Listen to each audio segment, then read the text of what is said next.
जिस तरीके का पैसा हर्षित राणा पे बहाया गया था, अब जो है कहीं ना कहीं बैकफुट पे आ जाएगी केकेआर की टीम। तो मुझे लगता है कि हार्दिक भी है तो दीपक चहर की जगह मुश्किल से बनेगी। कोई कमेंट नहीं करेगा, अंबानी की बात कर रहे हैं। उनके सबसे बड़े ओपनर आप कह सकते हैं सुनील नारायण है, जो स्पिनर है। सुनील नारायण सबसे ज़्यादा इम्पैक्ट बनाएंगे। अच्छा। क्योंकि बैटिंग जिस तरह से वो करते हैं और बॉलिंग उनकी एकदम शानदार बॉलिंग है। विश्व की सबसे बड़ी लीग है आईपीएल और सबसे सफल लीग भी है आईपीएल। जिस तरीके से आईपीएल के मैचेस नज़दीक आ रहे हैं, आईपीएल नज़दीक आ रहा है, तो हम आपको बता रहे हैं पिच का पंगा प्रोग्राम में टीम एनालिसिस। और आज की हमारी एनालिसिस बेस्ड है कलकत्ता वर्सेस मुंबई पे। कलकत्ता जहां कोलकाता नाइट राइडर्स ने पिछली बार 5 से ज़्यादा बार 250 का स्कोर पार किया था, वहीं मुंबई इंडियंस भी कम नहीं है। हार्दिक पांड्या और साथ में उनकी पूरी की पूरी बैटिंग टीम, साथ में बॉलिंग टीम, हम पूरी एनालिसिस करेंगे कि किस तरीके से मुंबई इंडियंस इस बार आईपीएल में खेलने वाली है, क्या हमारी प्रिडिक्शंस हैं, कौन पर्पल कैप जीतेगा और कौन जीतेगा ऑरेंज कैप। साथ में कोलकाता नाइट राइडर्स जिसकी कप्तानी कर रहे हैं अजिंक्य रहाणे, और साथ में उनके पास Tim Seifert, Finn Allen, Sunil Narine से लेकर रिंकू सिंह और रोमन पावल जैसे हिटर मौजूद हैं। तो देखते हैं इस प्रोग्राम में किस तरीके से कौन सी टीम किस पे भारी पड़ेगी। मेरे साथ है मेरे कलीग कृष्ण चौहान जी और साथ में दिव्यांशु जी। मैं विद्यार्थी शिवम आप सभी का बहुत बहुत स्वागत करता हूं प्रोग्राम पिच के पंगा में। सबसे पहले मेरे कलीग मैं कृष्ण चौहान जी से जानना चाहूँगा, सर कलकत्ता की बैटिंग को आप कैसे देखते हैं और कौन इस बार फट सकता है, कौन इस बार आईपीएल में ऐसा है कि हाँ ये लग रहा है सबसे इम्पैक्ट प्लेयर होगा कि हाँ इसको ये अच्छा करेगा। मतलब बैटिंग को पहले कैसे देखते हैं, फिर उसके बाद इम्पैक्ट प्लेयर पे आते हैं। बिल्कुल बिल्कुल। देखिए कोलकाता नाइट राइडर्स के पास कई सारे ओपनर हैं, कई ओपनर, और उनके साथ कंफ्यूजन ये है कि ओपनिंग किससे कराएंगे। उनके सबसे बड़े ओपनर आप कह सकते हैं सुनील नारायण है, जो स्पिनर है और लगातार वो ओपनिंग करते हुए आ रहे हैं, रन बनाते हुए आ रहे हैं। कई मैचों में आपने देखा होगा रन बनाते हैं, अच्छे खासे रन बनाते हैं, तूफानी शुरुआत देते हैं और अच्छे रन बनाते हैं। उसके साथ ही और राहुल त्रिपाठी ओपनर है, वो भी ओपनर है, अजिंक्य रहाणे भी ओपनिंग करते हैं। बिल्कुल।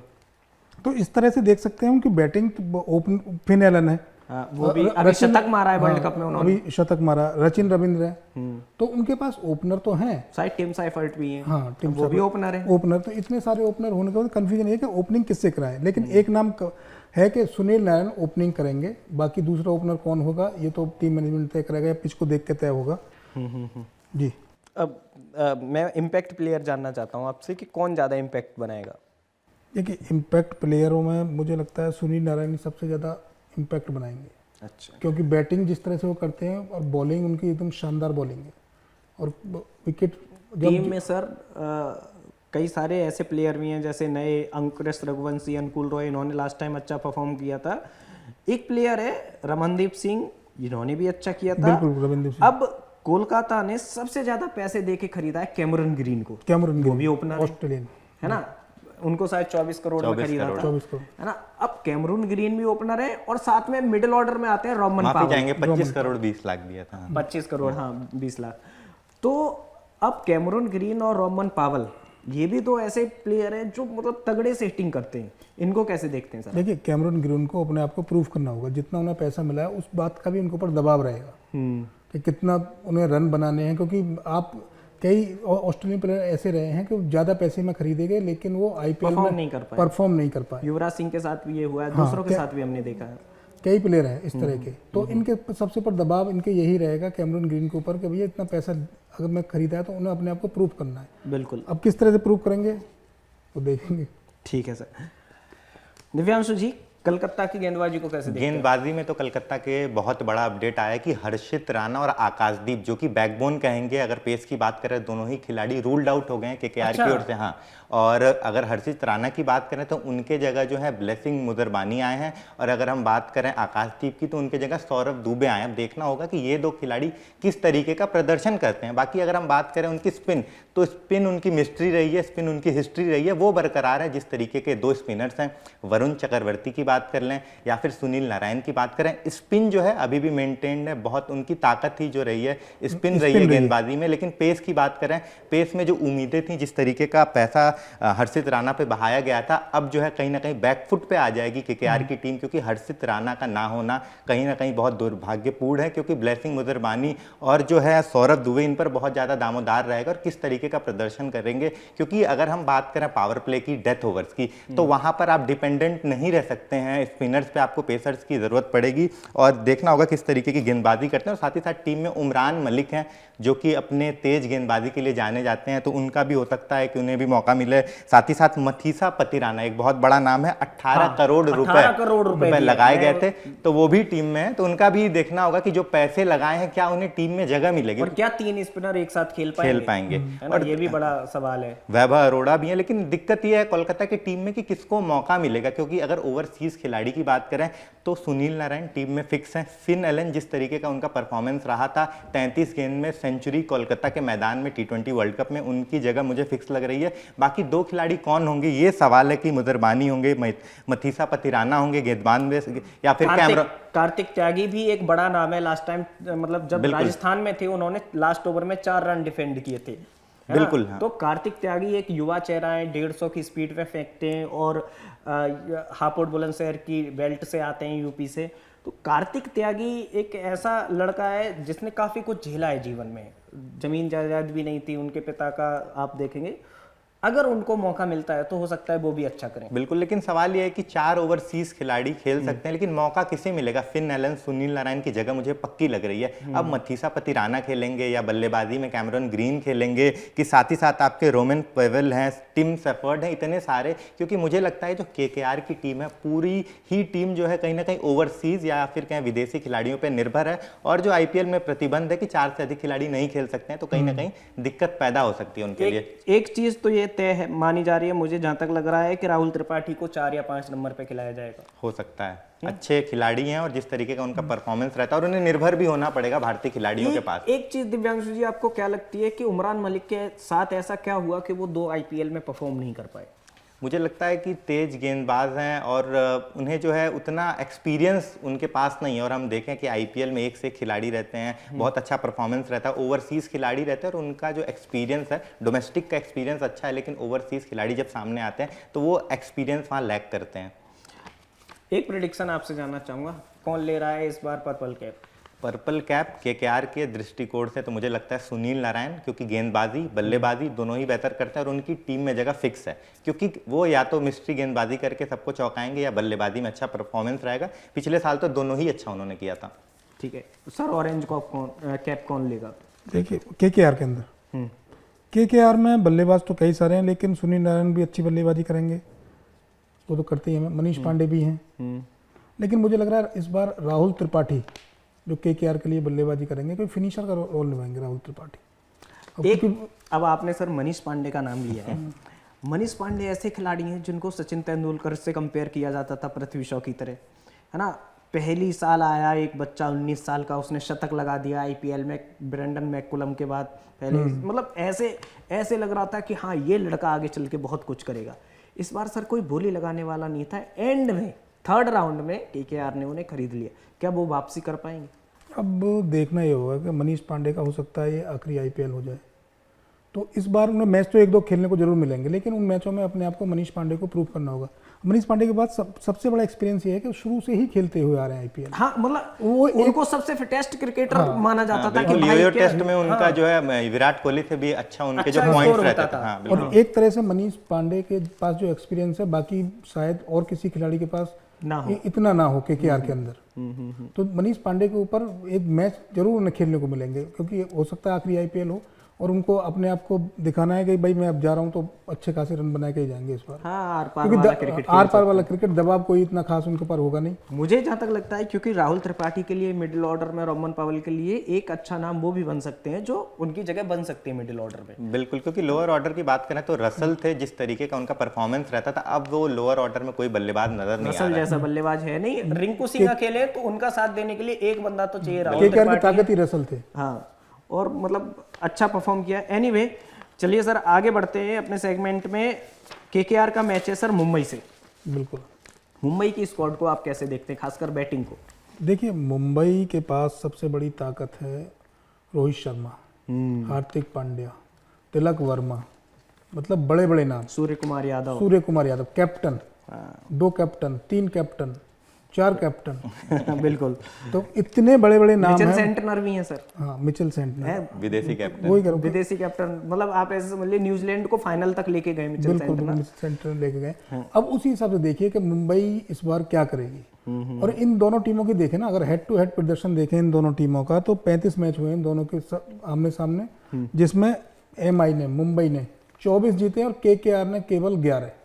मतलब मैं एमआई का पड़ा भारी है अब एमआई का, अब ये इससे अंदाजा लगा सकते हैं, उनके प्लेयरों को देख के भी आप अंदाजा लगा सकते हैं। रोहित शर्मा हो जहाँ, ओपनिंग करेंगे शायद रियान रिकल्टन रोहित के साथ।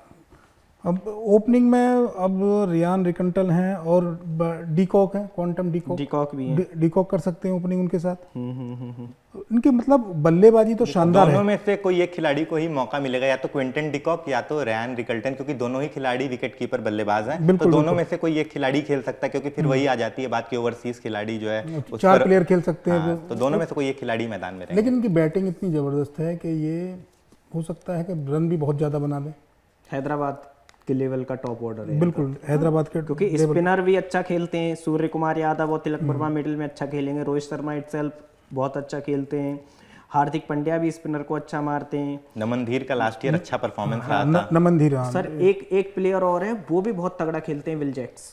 विल जैक्स अच्छा खेलते हैं, स्पिन गेंदबाजी भी करते हैं। सेंटनर भी आपका बल्लेबाजी कर लेते सेंटर की बल्लेबाजी आपने वर्ल्ड कप हैं। में टीम देखी में है। एक खिलाड़ी है डोमेस्टिक के रॉबिन मिन, जिनको झारखंड का क्रिस गेल भी कहा जाता है, वो भी बहुत अच्छा परफॉर्मेंस कर चुके हैं। दोनों ने भी उनकी तारीफ की रदरफर्ड भी हैं। थी। रदरफर्ड भी है। तो बल्लेबाजी जो है एक्सपीरियंस और पावर हीटर से भरा पड़ा है। क्योंकि इनके पास जो बल्लेबाज हैं, मतलब ऑलराउंडर भी हैं। हाँ, अब शार्दुल ठाकुर को ले लो, शार्दुल ठाकुर, दीपक चहर, दीपक चहर, अच्छा मिचेल सेंटनर एक तरह से ऑलराउंडर ही है। मिचेल सेंटनर ने वर्ल्ड कप में अच्छे खासे रन भी बनाए, विकेट भी लिए, और ऐसे टाइम पे विकेट लिए जब टीम को जरूरत थी।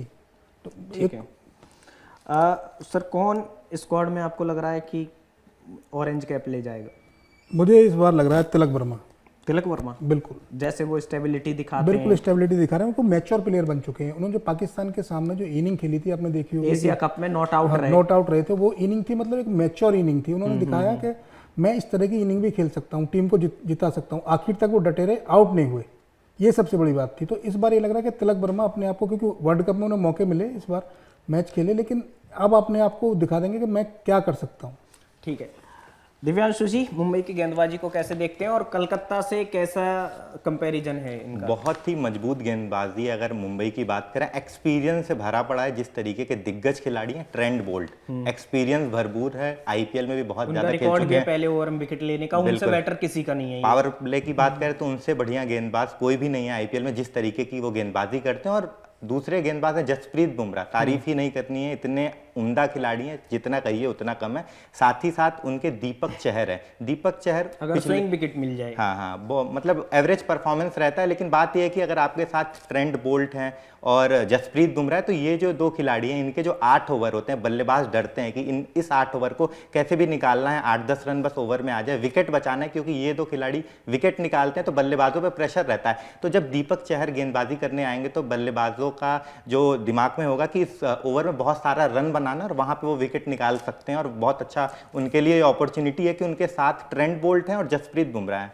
एक सवाल और मेरा, एक इसमें मैं जोड़ना चाहूंगा दीपक चहर के साथ। दीपक चहर क्या ओपनिंग में जो बॉलिंग करते हैं, बहुत शानदार बॉलिंग करते हैं। हाँ, जब गेंद स्विंग हो रही होती है, लेकिन डेथ ओवर में वो थोड़ा उनको मार खाते हैं, पिटने लगते हैं। क्योंकि तो इसलिए टीम मैनेजमेंट को देखना होगा दीपक चहर से बॉलिंग कहाँ करानी है। क्योंकि हार्दिक भी है उनके पास। हाँ, हार्दिक भी है। हार्दिक पांड्या है, वो बिल्कुल पहला ओवर सेंटनर है, डालेंगे, शार्दुल क्योंकि ठाकुर है। कप्तान है।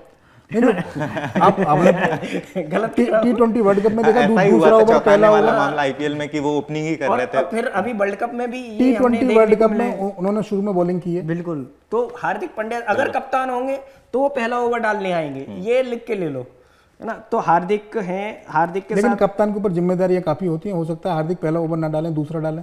सर हार्दिक ऐसा कप्तान है ना, नेगेटिव सोचता ही नहीं है। ये हमने देखा है। वो उसका सोचने का प्रोसेस अलग है कि कैसे नहीं होगा, वो वाली बात है। एमआई अब हार्दिक की अकेले की बात नहीं है, पूरी टीम की बात है। हार्दिक को तो सर वो जो वर्ल्ड कप में डॉक्यूमेंट्री बॉलिंग कराई गई थी, कैप्टन और कोई था, लेकिन कैप्टन अब हार्दिक के कंधों पर जिम्मेदारी रहेगी, हो सकता है पहला ना दूसरा ओवर करें, दूसरा ना तीसरा ओवर करें। नहीं, एक चीज़ मैं आपको बताता हूँ, पाकिस्तान का वो ओपनर है ना, क्या नाम है, जिसने डॉक्यूमेंट्री बनाई थी बुमराह पे, कौन कहता है छक्के नहीं मार सकता, है ना, वो क्या नाम है उसका मैं नाम भूल रहा हूँ, वो साहिबजादा फरहान। हाँ, साहिबजादा फरहान को आउट, उसने शॉर्ट पिच डाली पहले ही ओवर में, साहिबजादा फरहान हिट मारने गया और वो देखा था, आई कांटेक्ट करके सीधे उसे देख रहा था, उसको कोई मतलब नहीं कौन कैच पकड़ रहा है नहीं पकड़ रहा है ना, वो उसकी आंखों में देख रहा। तो हार्दिक पांड्या ऐसे नहीं सोचता कि हाँ कैच छूट जाएगा, उसको देखना ही नहीं है किधर कैच गया है ना।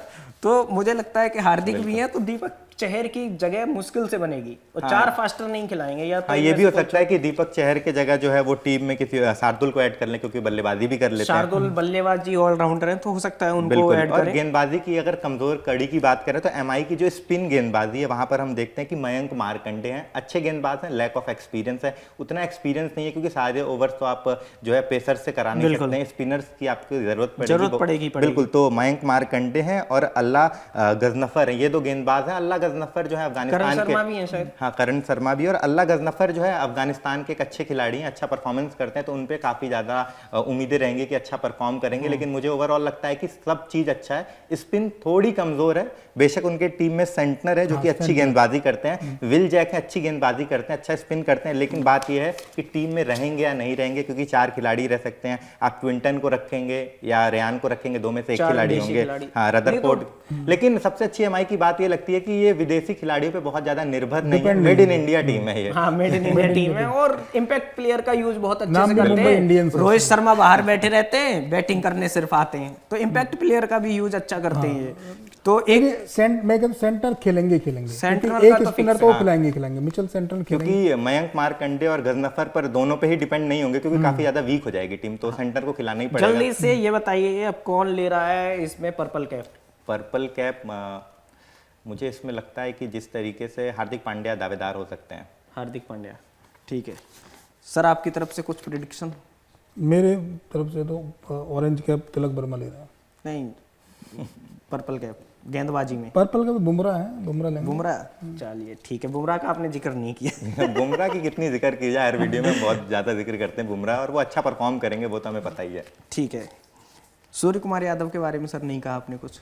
नहीं, सूर्य फैंस नाराज हो जाएंगे। वर्ल्ड कप जिता के आए हैं सूर्य कुमार यादव, और अब उन्हें करना क्या है, बस कप्तानी हार्दिक पांड्या करेंगे। उन्हें बल्लेबाजी करनी है अपनी शानदार। ये वाला मैच कौन जीत रहा है? एक प्रेडिक्शन पहले आप बताइए सर। मैच जब पड़ रहा तो एमआई का ही भारी है। नहीं, भारी नहीं, जीत कौन रहा है? एमआई जीतेगी, एमआई ही जीतेगी, क्योंकि उनकी opening, middle order, lower batting order, गेंदबाजी, हर एक चीज जो है एमआई की काफी ज्यादा मजबूत है। और केकेआर में कंफ्यूजन बहुत ज्यादा है कि कौन ओपनिंग करेगा, कौन मिडिल ऑर्डर में आएगा, कौन विदेशी खिलाड़ी रहेगा, तो बहुत ज्यादा कंफ्यूजन है। पेसर्स जो है आकाशदीप हो गया, हर्षित राणा रूल्ड आउट है, तो परेशानियों से अभी केकेआर जूझ रहा है, तो बहुत मुश्किल होने वाली है उनके लिए पहला मुकाबला। कोई कमेंट नहीं करेगा, अंबानी की बात कर रहे हैं। देखिए, जब से केकेआर से शाहरुख खान के फैंस नाराज कर रहे हैं सर, आप एमआई जीतेगी। और गौतम गंभीर गए, टीम मतलब उसके बाद से थोड़ी कमजोर होती चली गई। अब रसेल, तो टीम कमजोर हो गई है। हर्षित राणा भी नहीं है जो कंसिस्टेंट परफॉर्मर थे, और नीतीश राणा भी नहीं है। हाँ, नीतीश उन्होंने भी अच्छा किया है। तो उस लहजे से देखा जाए तो केकेआर इस टाइम थोड़ी कमजोर है, थोड़ी कमजोर है एमआई के सामने। लेकिन T20 में कुछ भी हो सकता है, कोई भी बल्लेबाज कहीं से भी आके कभी भी रन बना सकता है। ये आप सेफ खेल ये सेफ नहीं खेल रहे। रिंकू सिंह ने 5 छक्के मारे, रिंकु सिंह टीम में है। नहीं तो अब देखा जाए तो यश दयाल को फिर भी 6 करोड़ मिले हैं सर। 1 या 2 मैच जिता सकते हैं रिंकू सिंह, सारा आईपीएल थोड़ी जिता देंगे, प्लेयर तो और भी चाहिए ना। God's plan sir. तो दोस्तों, ये था आज का हमारा शो पिच पे पंगा। हमें आपके कमेंट्स की बहुत सख्त जरूरत है। अगर हमसे कुछ मिस हुआ है या आप अपने विचार रखना चाहते हैं तो कमेंट बॉक्स में जरूर रखिए। पिच पे पंगा शो देखते रहिए MH1 न्यूज पर, और आईपीएल के दौरान हम प्री पोस्ट मैच प्रिडिक्शन से लेके मैच के रिजल्ट तक, परफॉर्मेंसेस को सबको एनालिसिस करते हुए बीच में आते रहेंगे। इस प्रोग्राम में फिलहाल इतना ही। मैं अपने दोनों सहयोगियों का धन्यवाद करता हूं। बहुत बहुत धन्यवाद।